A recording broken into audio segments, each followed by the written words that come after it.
الحمد لله، الصلاة والسلام على رسول الله محمد وآله وصحبه ومن اهتدى بهداه. اللهم أرنا الحق حقا وارزقنا اتباعه، وأرنا الباطل باطلا وارزقنا اجتنابه. لتفسير سورة الكهف جيشتنا آيات شازده لآياتكانی پێشووتردا سەرەتای ڕووداوی هاوڵانی ئەشکەوتمان باس کرد کە هەر بە کورتی خوای گەورە فەرمووی کۆمەڵە گەنجێک بوون کاتێک کە ئیمانیان هێنا بەخوا، خۆیان یەکلا کردەوە کە ببنە ئیماندار، خوای پەروەردیگاریش زیاتر ئیمانەکەی دامەزراوتر و بەهێزتر کردن. بەهۆی ئیمان و باوەڕە دامەزراوەکەیانەوە ڕوبەڕووی دەسەڵاتدار و ستەمکارەکانی سەردەمی خۆیان و خەڵکەکەی خۆیان بوونەوە. بۆیە لەلایەن دەسەڵاتداری ئەو کات و کەسوکارەکانی خۆیان هەڕەشەیان لێکراوە، هەڕەشەی کوشتن یا هەڕەشەی پاشگەزکردنەوە لە دینداری. بۆیە ئەو کۆمەڵە گەنجە لە بینی خۆیاندا وەک دەڵێ دەکەونە گفتوگۆکردن و قسەکردن بەیەکەوە بۆ ئەوەی چارەسەرێک بدۆزنەوە چی بکەن. جا ئەوەی لە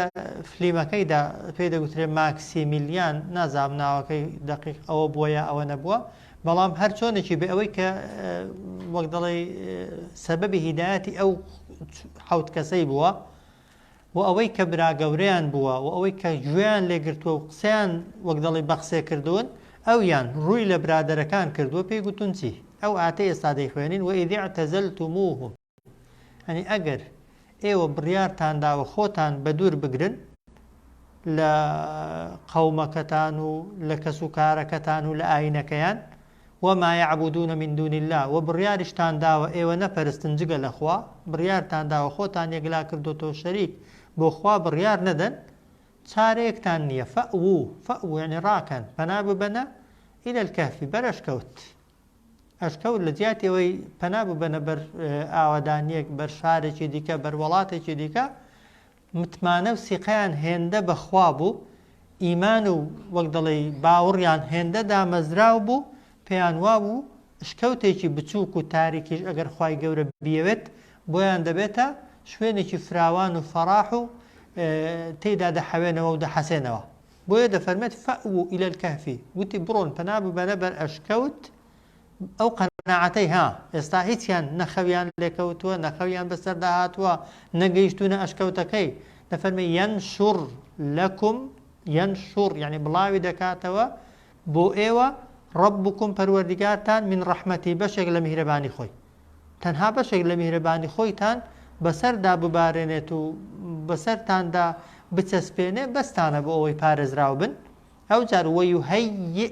لەکم، و ئاسانیشی دەکا بۆتان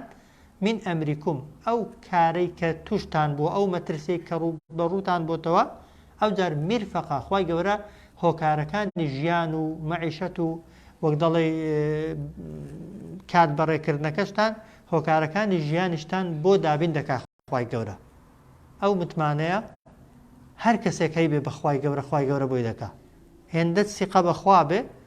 ئێستا هیچت بۆ نەکرابێ، بەڵام خۆت تەسلیم بەخواکەی، بزانی لەبەرەوەی لەبەر خوا خزم و کەس و وەک دەڵێ دەسەڵات و مەنسەبت بەجێهێشتووە کە دیارە بەپێی فلیمەکەی بێ، وە کتێبە مێژوویەکانیش بێت و تەفاسیرەکانیش بێت. ئەو کۆمەڵە گەنجە کۆمەڵە گەنجی ئاسایی نەبوون، هەمویان پلەدار و وەک دەڵێ لە ئەو پەڕی خۆشی و خۆزگەرزەرانی دنیادا ژیاون. لەبەر خوا تەمەەن وازیان لە پلە و پایە و پۆست هێناوە، بەپێی ئەوەکەی بێت تەمەەن ئەوەی کە براگەوریان بووە، زاوای دەقیانوسی بووە کە وەک دەڵێ کە مەلیک و وەک دەڵێ خۆبەخوازانی ئەو کاتی بووە، هەرچی ویستبای لە دنیادا دەستی دەکەوت، و ئەوکانی کەش هەمویان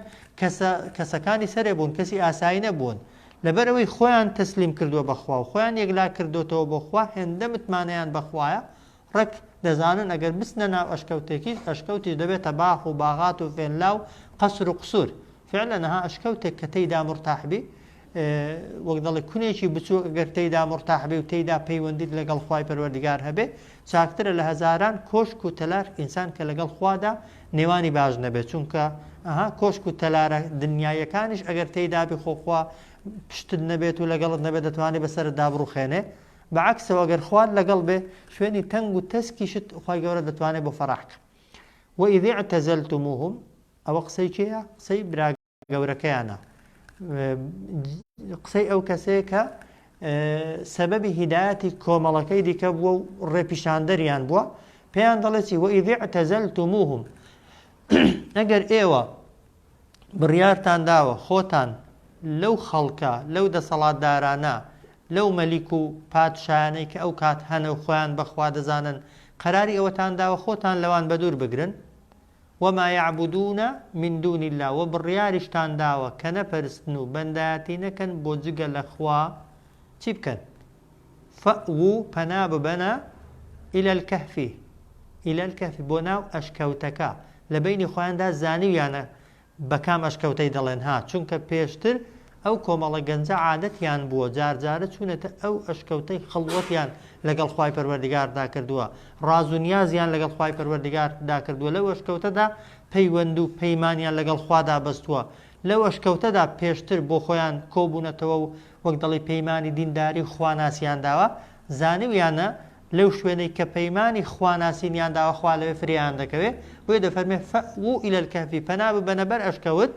ينشر لكم ربكم ينشر لكم يعني بلاوي دكاتوا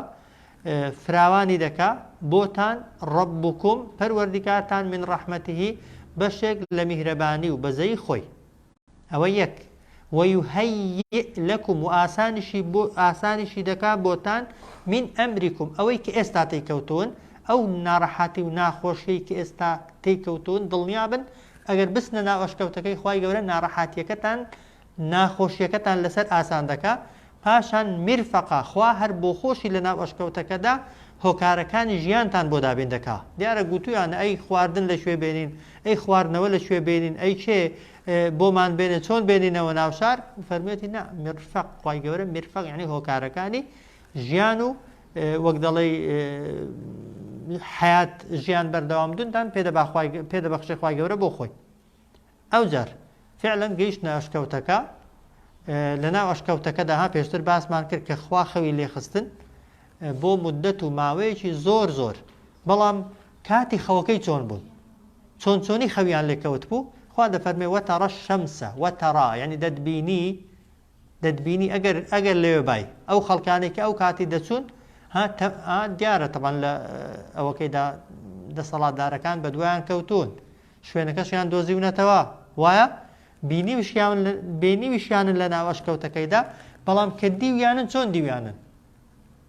دەفەرمێت وەتەڕە شەمسە دەتبینی خۆر یعنی ئەگەر تۆش لێوێ بای ئەگەر تۆش ئەو کاتە هەبای و تەماشات کرد بایە دەتبینی خۆر تەماشای کرد ئیدا طەلعت کاتێک هەڵدێ دێتە دەرێ بەیانیان تەزاوەڕوا لێیان لادەدا عن كهفهم تەزاوەڕوا یعنی لێیان لادەدا لە ئەشکەوتەکەی ذاتە لێمینی بەلای ڕازدا وإذا غربت كاتك كأوا دبيت تقريضهم لين دور دكويتوا ذات الشمال برو لاي تب وهم في فجوة منه اوان لنا وراستي اشكوتك دا خويان لكوتبو ناوراستي اشكوتك خويان لكوتبو بيانيان خور هلدا دا يعني كخور ده تدري طبعا خورك اشكوتك روبا خوربو بحالتي طبيعي وسرشتي اگاتان ليبا او خوره دبواب ستنا اشكوتكي لا هاوڵان و لێرانی ئەشکەوتی بدا بەڵام خوای گەورە بۆ کۆمەڵە گەنجێک کە خوان بۆ خوا ساخ کردوتەوە خوای گەورە نظامی کەونی گۆڕیوە یاسای کەونی گۆڕیوە گۆڕانکاری بەسەر تیشکی خۆر داهێناوە لەبەر خاتری ئیمانی ئەو کۆمەڵە خەڵکە لەبەر ئەو سیقە و متمانەیە کە ئەو کۆمەڵە خەڵکە هەیان بووە بەخوا بەیانیان خۆر لە ئەشکەوتەکەی داوە بەڵام خوای گەورە لەسەر ئەوانی لاداوە بەرەو لای ڕاست ئێواران خۆر هەر بۆ ئەشکەوتەکەی هاتووە بەڵام کە خۆر بۆ ئەشکەوتەکەی هاتووە ئەو جارە خوای گەورە بەلای چەپدا خۆرەکەی لێلاداون یعنی طبعا ئەگەر خۆر لی دابانە خۆری ئەو شوێنانە گەرمە دەیسووتاندن 309 ساڵ لە یەک شوێنیدا لە شوێنی خۆت بەو خۆر لێدا هەدیگە خۆریان هەر بۆ نەهاتفا بێگومان ئەو کاتە جەستەی ئینسانی پێویستی بە تیشکی خۆرە ئەو کاتە پەکیان دەکەوت و جەستیان دەڕزی لە شوێنی خۆیان خوای گەورە هات نظامی یەکێک لە مەخلوقات و دروستکراوە گەورەکان سەیرە یا سەیرنیە بێگومان سەیرنیە بۆ چونکە خوای گەورە خۆر و مانگی بۆ خزمەتی مرۆڤایەتی دروست کردووە هەر کاتێک خوای گەورە حەزی لێبێ نظامی خۆر و مانگیش دەتوانێت گۆڕانکاری بەسەردا بێنێ فعلەنیش بۆ ئەو کۆمەڵە گەنجە گۆڕانکاری بەسەردا هێنا ئەوە تەمان بۆچی خوای گەورە بۆ ئێمەی باز دەکا کەی بۆ پێغەمبەر ئەو ئاەتانە هاتنە خوارێ صلی الله عليه وسلم ئەو کاتێک کە ئیمانداران لە قیمەی ناڕەحەتی و ناخۆشیدا بوون و بەدەستی بتپەرستەکانی مەککە ئەشکەنجە دەدران خوای گەورە پێیان دەڵێ ئەگەر ئێوەش خۆتان تەسلیم بەخواکەن و وەکو گەنجەکان خۆ بۆ خۆیان یەکلاکەنەوە خوای گەورە نظامی کەونتان بۆ دەگۆڕێ فعلا بۆ سەحابەکانیش گۆڕی یان نەیگۆڕی بێگومان خوای گەورە ئەوەی پێغەمبەر صلی الله عليه وسلم کە شەوەکەی ویستیان بیکوشن چوویە دەرێ بە نێوانی 12 کەسی چەک بەدەستی شمشێر بەدەستی ئازای قوڕەیش کەسیان نەیان بینی خوای گەورە وای کرد چاو ئیشێنەکە لە ئاز پێغەمبەردا صلی الله عليه وسلم کاتێک کە لە ئەشکەوتەکەیدا بوون لەگەڵ ئەبوو بەکری سیدیقدا خوای گەورە وای کرد ئەوان لە ئەشکەوتەکەیدا بە ئارامی کات بەڕێکەن و بتپەرستەکانیش وەک دەڵێ خوای گەورە جاڵجاڵەکەی نارد دەرگای ئەشکەوتەکەیانی بۆ تەنین بۆ ئەوەی وابزانن ئەو ئەشکەوتە کەسی نەچۆتێ مثلا دواتر سوڕاقە نازانم بیستوتانە یەکێک بۆ لە خەڵکی مەکەی خەڵاتێکی 200 وشتریان دیاری کردبوو بۆ هەر کەسێک سەری محەممەد صلی الله عليه وسلم ئەبوو بەکریان بۆ بێنێ بە زیندوی یا بە مردووی لە بەرامبەر هەر سەرێکدا 100 وشتر یەکێک تەوان هەرچی سوار چاکی مەکەی هەیە دەیویست خەڵاتەکەی بەدەستبێنێ یەکیان سوڕاقە بووە سوڕاقە پێیان گەیشتووە فعلا لێشیان نزیک بۆتەوە ویستوشێتی هەڵمەتیان بۆ ببات تەوان خۆ ئەگەر حاڵەتی طبیعی باە سوڕاقە شمشێر بەدەستێکی ئازا ئەوان بێچەک و بێ سیلاح تەوان توانای بەرگریکردنیان نەبوو بەڵام خوای گەورە نظامی بۆ گۆڕین ئەو زەویە ڕقە ئەوەکەی لە بن پێی ئەسپەکەیدا شل کرد خوای گەورە هەر کاتێک دەویست ئەسپەکەی بە زەویدا دەڕۆیشتە خوارە هیچی پێ نەدەکرا دواتر تەوان زانی هیچی پێ ناکرێ پێغەمبەر صلی الله عليه وسلم پێی فەرموو بازنەکانی کیسرا دەکرێنە دەستی تۆ سوڕاقە تەوان ئەو کاتە ئیمانیشی نهێنا بوو دواتر سوڕاقە بوو بە ئیماندار و لە سەردەمی دەسەڵاتی عومەری کوڕی خەتابدا بازنە زێڕەکانی کیسرای خرانە دەستی ئەو سوڕاقەی کە بە دوای کوشتنی پێغەمبەرەوە بوو صلی الله عليه وسلم جا قەستم لێرە خوا بەسەر هاتەکەی دەگێڕێتەوە پێمان دەڵێ ئەگەر ئێوەش متمانەتان بەخوا بێ خوای گەورە لە لای ئاسانە نظامی کەونتان بۆ گۆڕی ئەو نظامە کەونەی بەچی گۆڕی خوا بە یەک دوعاها ئەوەی لە دەرسی ڕابردوودا دوعاکەمان خوێن ڕەبەنا ئاتینا من لەدونکە ڕەحمە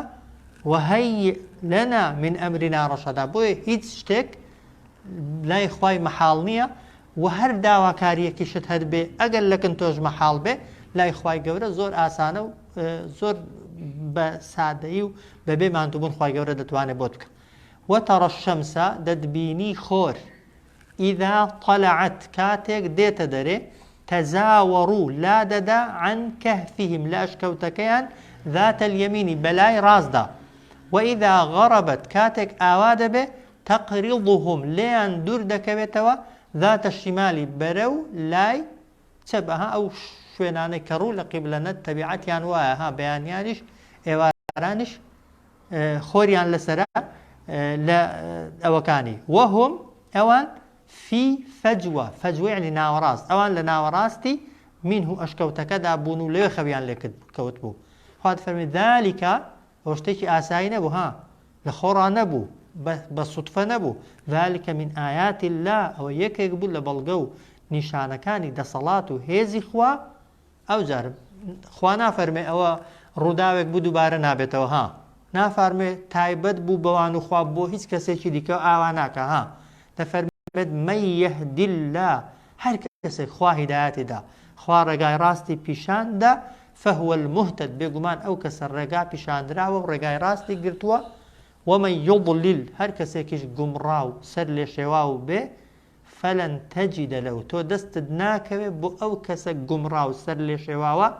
وەلیەن کەسێکی دیکە سەرپەرشتی بکات دۆستایەتی بکە ئەو جار مرشیدە ببێتە ڕێگا پیشاندەر و ڕێنمونیکەریش ئەگەر تۆ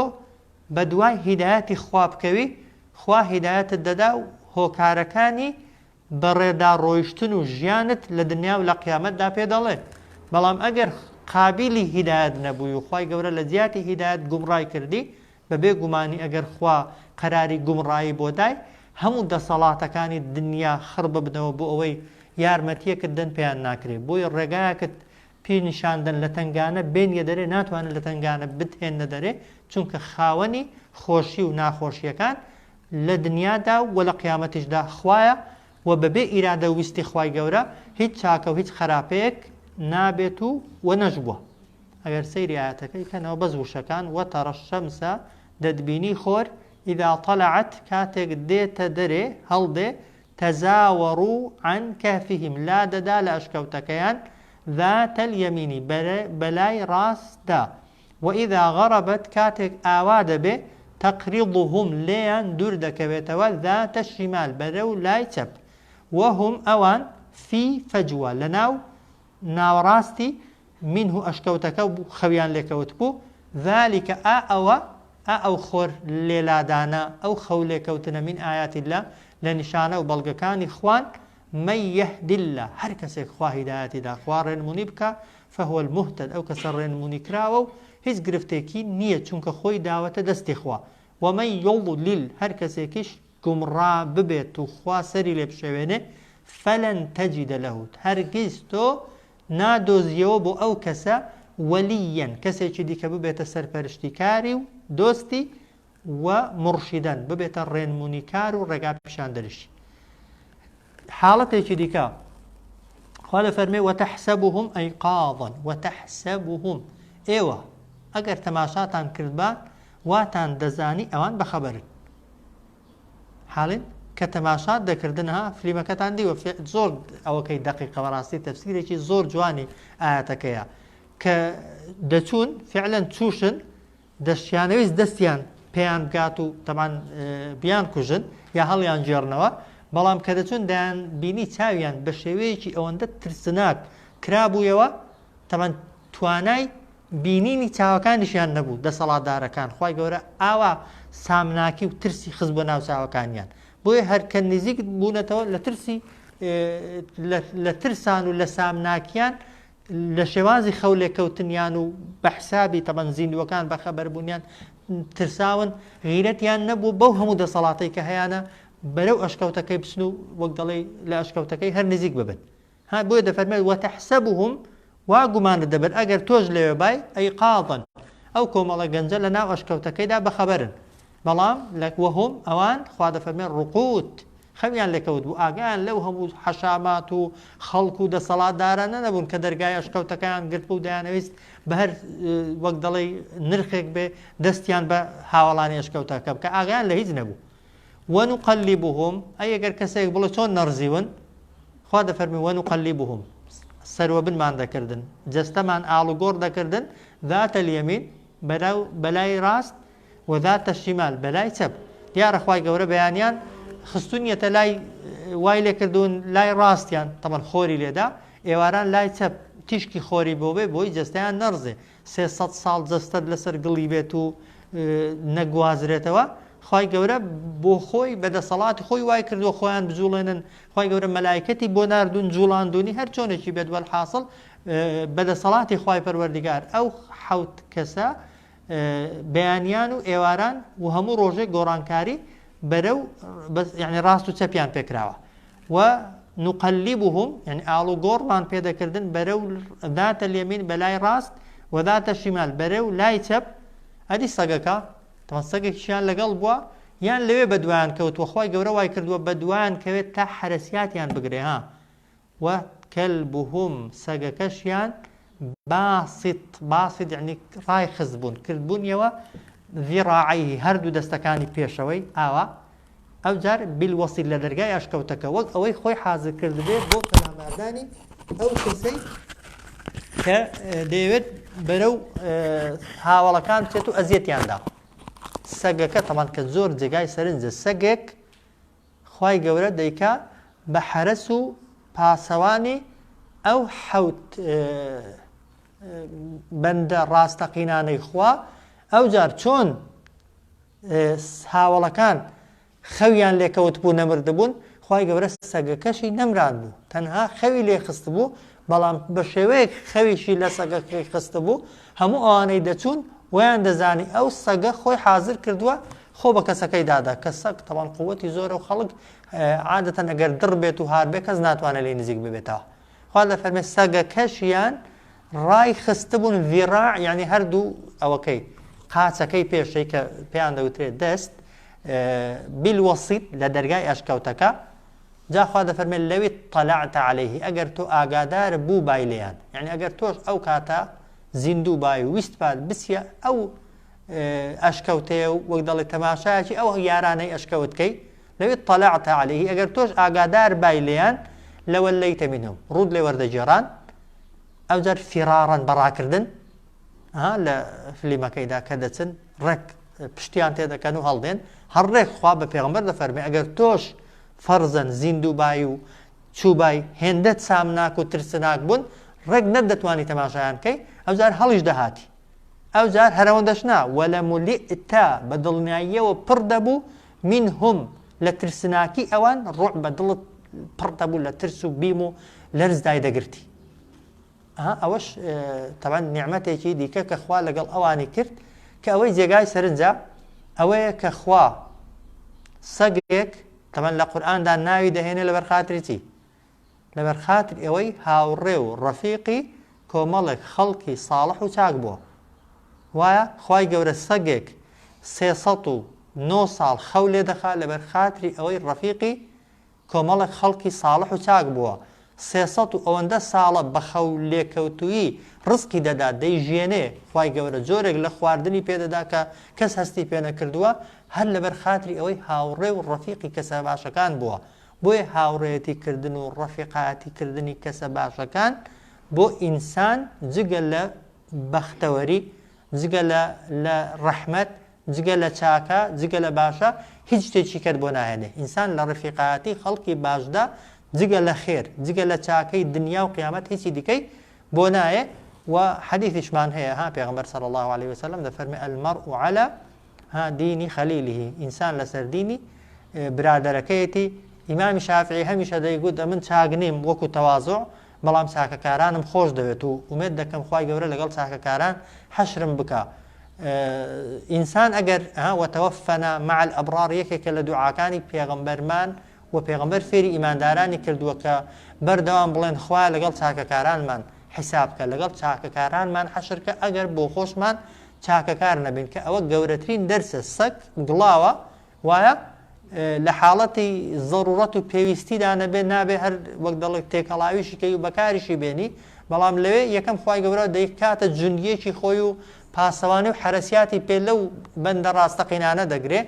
دووهەم خوای پەروەردیگار وەکو ئەوەکان ڕێزی دەگرێ وەکو ئەوان دەیخەوێنێ وەکو ئەوان ڕزقی دەدا وەکو ئەوان بەخەبەریشی دێنێتەوە دوایش لەگەڵ ئەوان بەخەبەر دێتەوە و تا قیامەتش خوای گەورە لە ناو قورئاندا چۆن باسی هاوڵەکانی ئەشکەوت دەکا ئەوەش باسی سەگەکەی دەکات و مەدحی دەکات و وشەکە کە بەرسەرزارت دادێ بە عیبادەت بۆ دەنووسرێت و کەلیمەیەکی قورئانیە و خوای گەورە بۆ خۆی گوتوویەتی وتحسبهم أيقاظا ئێوە وا گومانتان دەبرد کە ئەو هاوڵانە بەخەبەرن بەڵام وهم ڕقود ئەوان خەویان لێکەوت بوو ونقلبهم ئاڵوگۆڕمان دەکردن ذات اليمینی بەرەو ڕاست و ذات الشمال بەرەو چەپ وكلبهم سەگەکەشیان باسط ڕای خستە بوو ذراعیه هەردوو دەستی پێشەوەی بالوەسیط لە دەرگای ئەشکەوتەکە لەوێ طەلعتە ئەگەر ئاگادار بوو بایەوە عەلەیهم لەو هاوڵانە لەوەلەیتە منهم ڕوود لێ وەردەجێڕان فیراڕن ڕاد دەکرد وەلەمولیئتە منهم پڕ دەبوو لە سامناکی ئەوان ڕوع بە دڵت لە ترس و لەرس ئاەتەکە وازەحە وایە ئەو جار خوا دەفەرمێ وەکەذالکە هەر بەم شێوەیە یعنی چۆن خەومان لێ خستن چۆن ژیاندمانن بە خەو لێکەوتووی چۆن ئاڵوگۆڕمان پێدەکردن ڕۆژانە بەرەو ڕاست و چەپ چۆن خۆرمان لێلا دەدان و نەمان دێش تیشکی خۆر بیان سووتێنێ و ئەزیەتیاندا بە هەمان شێوەش خوا دەفەرمێ بەعەثناهم بە خەبەرمان هێنان بەعەثناهم لە ئەسڵدا یعنی زیندومان کردنەوە بەڵام مفەسیرین دەفەرمون لەبەرەوەی مودەتەکەیان 300 و ئەوەندە ساڵە بووە لە مردنێ نزیکە خەڵک پێی وابوو مردوون بۆی خوای گەورە بە ناڵ ئەی قەڵناهم دەفەرمێ بەعەثناهم چونکە لە زیهنی خەڵکیدا ئەوان مردبوون بەڵام نا لە حەقیقەتدا خوا پێشتر دەفەرمێ وەهم ڕقوت ناڵێ ئەموات ئەوان خەوتون وەکەذالک بەعەثناهم بەم شێوەیە ئێمە دەڵێن چی بە خەبەرمان هێنان نەک زیندومانکردنەوە لیەتەساءلوا بەینەهم بۆی لە نێوان خۆیاندا پرسیار لە یەکتری بکەن واضحە قال قائل یەکێکیان گوتی یەکێکیان هەر ئەو حەوت کەسە بەیەکەوە یەکێکیان گوتی قال قائل گوتی قائلێک قسەکەرێک منهم لەو حەوت کەسە کەم لەبیستم پێتان وایە ئێوە چەند ماونەتەوە لێرە قالوا گوتیان هێندێکان لەبیثنا یەومەن ماوینەتەوە ڕۆژێکە لێرەین بەڵام دەڵێن سەیریان کرد دیتیان خۆر لە دەرەیە وتیان نا ئەو بەعض یەومین کەمتر لە ڕۆژێکش ڕۆژێک کە یەکەم جار نەچوو بوونە دەرێ پێیان وابوو بەیانیەکەی خەویان لێکەوتووە و ئەو ڕۆژەی خۆر ئاوا بووە ئەو جار بەخەبەر هاتوون کە چوونە دەرێ خۆریان دی وتیان نا هەر ئەو ڕۆیە ئەو ڕۆ کە خەومان لێکەوت خۆر بە دەرێەوە بۆ ئێستا تەواو خۆرەکە ئاوا نەبووە قالوا دواتر تەبان دیارە بینێکی وەک دەڵێ مناقەشەیان کردووە سەیری دەوروبەری خۆیان کردووە دەوروبەرەکە نیسبەتە گۆڕانکاری بەسەردا هاتووە بەڵام سەیری دموچا و ڕوخساری خۆیان کردووە هیچ گۆڕانکاری بەسەردا نەهاتووە ئەوەی لە فلیمەکەی دموچاویان شێوا و پێچەوانەی ئاەتەکەی وە تەفاسیرەکانە ئەو 309 ڕۆژەی کە لەوێدا خەوتون شکڵیان چۆن بووە خوای گەورە بە هەمان شکڵ بەخەبەری هێناونەوەها بە هەمان ڕوخسار بەخەبەری هێناونەتەوە نەک پیر ببن و بە تەمەندا چوو بن و دموچاویان تۆزاوی و هەتا پیس و پۆخڵیش ببن خوای گەورە